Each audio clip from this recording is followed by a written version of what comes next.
Hi, I'm Paul from Paul Ford Leather, and as you probably know, I've actually repaired literally hundreds of leather lounge suites that people have had problems with. There is a huge amount of furniture being imported from Asia, so what I did is I went out and bought my own leather chair, and it's not an expensive one, but I thought I'd give it a go because it's probably very popular. It's made in Thailand and it is a corrected grain leather, so I mean you're talking around $1,800 to $2,000 for one of these things. So anyway, I'll just pan the camera around to show you what it looks like, and we're going to keep an eye on this thing and just to see what actually happens and maybe formulate a way we can keep these things so that they last a bit longer. So just hold on a sec. Rightio, here it is.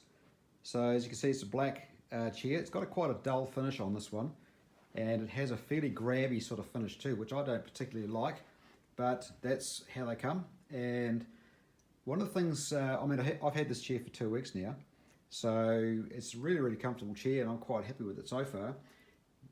One of the areas that you need to be really careful of is this head area around this, where your head leans against, which is a downside to high back chairs, because what happens is as your head rests on the leather, oil from your skin, from your hair, from hair care products, medication, whatever, will soak through the microporous finish, and it can end up destroying the finish on the leather. So we've had to repair a lot of those.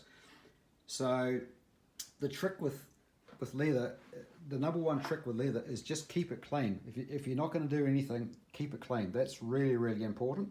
You'll know that when it's starting to get a build-up of oily area here, you'll find that the feel when you rub your hand across from one side to the middle, where your head goes across there, it starts feeling different there. That's because the oil is starting to soak in, or it's sitting on the top rather, and you want to get that off.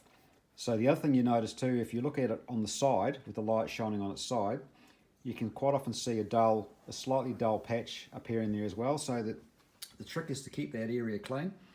And yeah, we'll keep you posted on this one. I'm going to be curious to see how it goes. Before we go, there's one other thing I want to point out too, is the foam padding in these chairs. I've seen a lot of these actually collapsing over a period of time and going all baggy. So here's this thing here. It's about two weeks worth. So it's looking pretty good. So we'll keep an eye on this as well, and just to see what actually happens. So there you go, folks. Over and out.